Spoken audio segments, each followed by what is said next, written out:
Okay, this is must know review number 3. I also wrote all the answers down for the extra percentage. Number 1, so I'll show the question and I'll read it. When given a particle diagram with gas molecules shown in 2 different amounts on each side, explain why pressure either increases or decreases from one side to another. So you can clearly see that there are more moles on the left side and there are less on the right. And since the number of moles decreases going from left to right, the pressure increases because volume decreases. So pressure and volume have an inverse relationship. One goes up, other goes down. And moles. So moles and volume have a direct relationship. Number 2, what does K mean? What is the only thing it can tell you? What is the only way you can change K? What saying helps you remember how the value changes? K is the equilibrium constant, and it can tell you if a reaction is product or reactant favored. So if the KEQ value is greater than 1, it's product favored, and if it's less than 1, it's reactant favored. The only way to change K is through changing the temperature, and what happens to products happens to K is the saying that you want us to remember. Number 3, explain how ions can be conjugates and affect the pH of a solution. Explain how to use the heartbreaker trick and classify a solution as either acidic, basic, or neutral.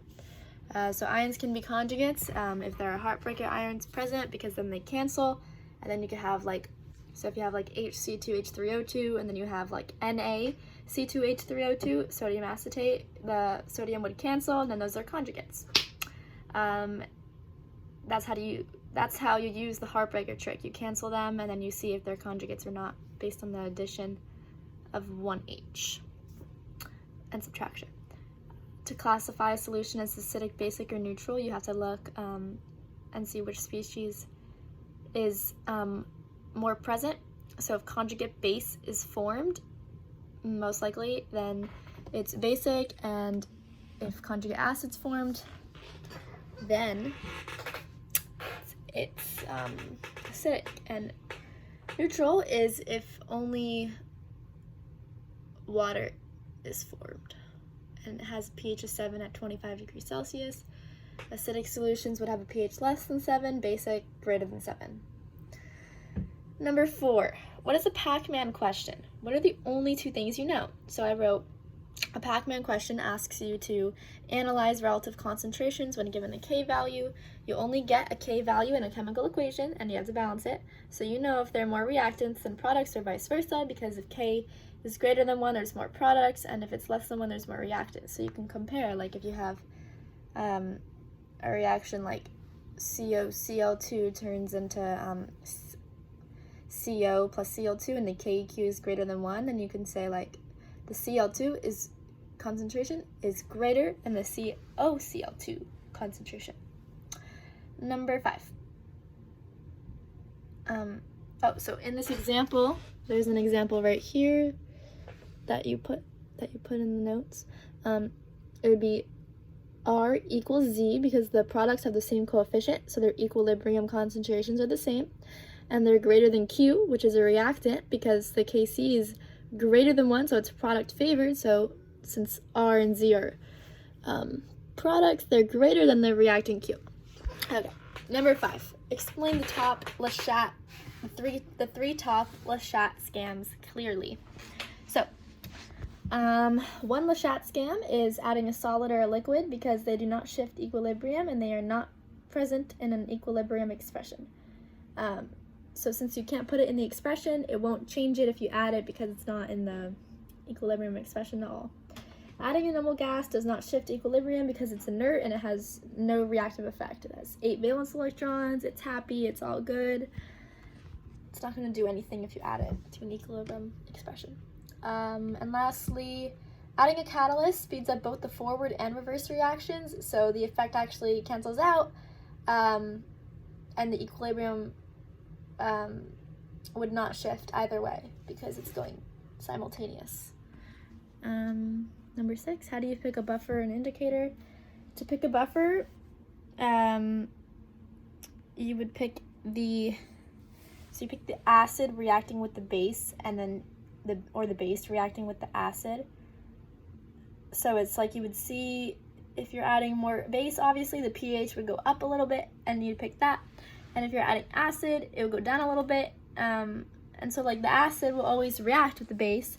So if you have C2H3O2 minus, which is an acetate ion, then if you add H3O plus and you create a buffer solution, you would pick to see which one adds an H or subtracts an H. To pick an indicator, you pick the indicator with the pKa closest to the pH, but it has to be after equivalence. So if the pH at equivalence is 7, then maybe 7.5, like phenolphthalein usually you can pick as an indicator. Okay, number 7. Using the curve below, tell me how to find the following. So I'll show the curve and I'll explain it. So here is the curve. So to find A, the equivalence point, you go to like the most vertical part, halfway, bam, so about 8.5. Where the pH equals pKa is halfway to equivalence, so if it's 8.5, 4.25. Here, about there. As pH is pKa, halfway to equivalence, remember. C, the volume of the base at equilibrium's equivalence point. So you go to the equivalence point, which is here. You go down about 27, maybe, milliliters of base. Because in a base, and in titration, you're only adding the base. The concentration of the acid stays the same, and the base is what you're changing. Tell me why the pH at equivalence point is above 7. So you can see that the pH is definitely above 7, and that is because at equivalence, the concentration of the acid and the base are equal. They're 0, and the only thing you have left is the conjugate base, and that increases the pH because it's a basic solution. Okay. Number 8, what is a Bronsted alphabet question? So this is a Bronsted alphabet question. It uses letters to represent the Bronsted-Lowry concept. How do you know which one is stronger? Oh, so what you do is like this. So if the KEQ is greater than 1, then the acid over here and the base over here are stronger. And if the KEQ is less than 1, then the product conjugate base and the product conjugate acid are favored, stronger. 9. In a galvanic cell, which one from the table do you flip? How do you find E cell? How do you get the electrons to cancel? Okay, so this is the table that we are going to be using. I don't know if you can see. Nope, there it is. So you take the more negative value or the less positive value, and in this case it's a negative 0.76. Flip it. To get the E cell, you add the new value to the other one. So negative 0.74 plus positive 0.76, because we flip it, you get 0.02 for your E cell. And that's spontaneous because a positive E cell is spontaneous. Okay, how do you get the electrons to cancel? So you'd multiply by the least common multiple, multiply on the top by 2, bottom by 3, you get 6 and 6, and then you just, well, you have to also multiply the reactants and the products by the coefficients that you multiply the electrons by. Okay, number 10, on a KP problem, how do you solve for X? You solve for X by setting up a nice table and adding the E line together and equaling it to the value at equilibrium that you're given in the problem. Wow, okay. So, if I'm going to set up an ice table for CoCl2 turns into CO gas plus Cl2, I have this. So I have my initial, which is they give me 1 of the CoCl2. They gave me nothing of the other 2. Minus x plus x plus x, 1 minus x plus x plus x. Equal those to 1.2, which is the equilibrium that they gave us for CoCl2. You get 0.08, and that's how you find x. And you can use that, plug it back in to find the equilibrium concentrations, and then Kp. 11. A common buffer system is HC2H3O2 and NaC2H3O2. Okay, so a buffer system is when you have a conjugate base on an acid, or you have a base and it's conjugate acid. So if you have sodium acetate and you have acetic acid, sodium is a heartbreaker ion, so you cancel it, and you're left with C2H3O2 minus and acetic acid, and the difference between those is 1H, and that's a buffer. Okay, what is the net ionic equation if you add NaOH?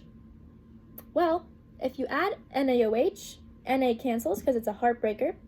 So what you're really doing is adding just OH minus, which is a base, so that would react with acetic acid. So because base reacts with acid, that's how the world works.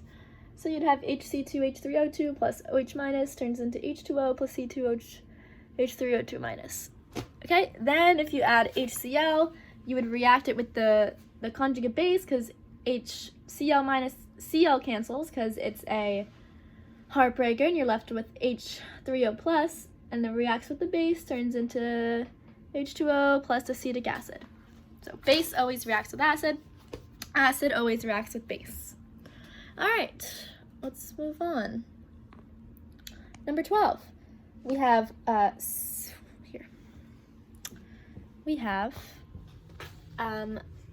CuBr as a solid turns into Cu plus aqueous plus Br minus aqueous.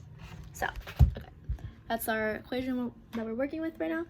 Using a common ion, how can you decrease the solubility of CuBr? So if I add Br minus or Cu plus, what I'm doing is I'm going to shift it to the left. Because remember, add away, take towards. So add away to the left. And if you're increasing the amount of solid of copper bromide, then you're decreasing the solubility. Because if you have more solid, obviously, then it's less soluble. Okay. Number 13, almost done. If you have copper 2 hydroxide ionizing partially into copper 2 plus 2 OH minus, right here. Okay. How does the pH impact the solubility of CuOH2? What happens to the solubility if you add a strong acid? Be specific. Okay. So the pH impacts the solubility of copper 2 hydroxide because a lower pH would be more soluble due to more OH ions present. So if you have more ions, it means it's breaking up more. So the solubility is higher. And if you add a strong acid, you would increase the solubility actually, because you're shifting the reaction right, because the addition of the H3O plus ion reacts with the OH minus, and so you need to compensate for that by shifting to the right, increasing the solubility. Okay. Draw water molecules around Na plus and CO minus ions. Show clearly how they interact with the ions. So what I did is I drew this little thing right here. So if you see Na plus reacts with the electronegative oxygen, and CO minus reacts with the positive hydrogens. That's how it's attracted. Opposites attract. That's it. Last one. Wow. Explain what the different letters represent on the diagram. What types of bonds are broken when A is broken? What types of bonds are broken when D is broken? So, let's take a look at this. All right. So here is our diagram. So if you look here, we can clearly see that A is a covalent bond, an intramolecular force in a molecule, inside a molecule. You'd be breaking a covalent bond, which is very hard to break. So that A represents the bond. D here represents this bond between two water molecules, which is intermolecular forces. So all you're really doing is you're breaking the bond between two molecules, which is a lot easier than breaking the bond within a molecule, because they don't want to separate, because they're very attractive. And that's the end.